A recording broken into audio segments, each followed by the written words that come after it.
مشہور صحابی رسول ابن عم رسول ترجمان قرآن سیدنا عبداللہ ابن عباس رضی اللہ تعالی عنہما کے مایہ ناز چند شاگردوں میں ایک نام سعید بن جبیر رحمہ اللہ تعالی کا ہے۔ ان کی جلالت شان اور علم میں رسوخ اس قدر تھا، اسماء الرجال کے ائمہ لکھتے ہیں کہ سیدنا عبداللہ ابن عباس رضی اللہ تعالی عنہما بھی ان کے علم پر اعتماد کرتے تھے، کیونکہ یہ کوفہ کے رہنے والے تھے۔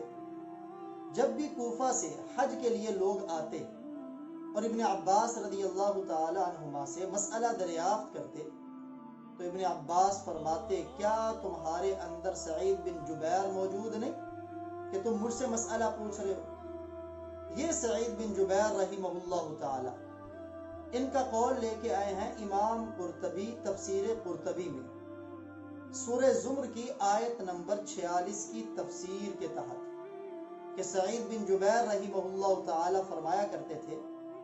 مجھے قرآن پاک کی ایک ایسی آیت معلوم ہے کہ جس کو پڑھ کر اگر دعا مانگی جائے، جو بھی مانگی جائے وہ قبول ہوتی ہے، اور وہ آیت مبارکہ 24واں پارہ قرآن کی 39 نمبر کی سورۃ الزمر، اس کی آیت نمبر 46 وہ پڑھا کرتے تھے،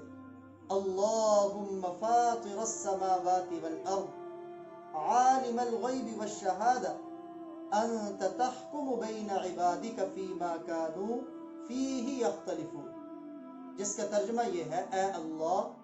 آسمان و زمین کو پیدا کرنے والے، غائب اور حاضر کو جاننے والے، آپ ہی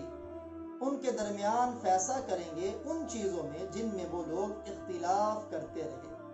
تو فرمایا جو یہ آیت پڑھ کر دعا جو بھی مانگے اللہ رب العزت اس دعا کو قبول فرماتے ہیں۔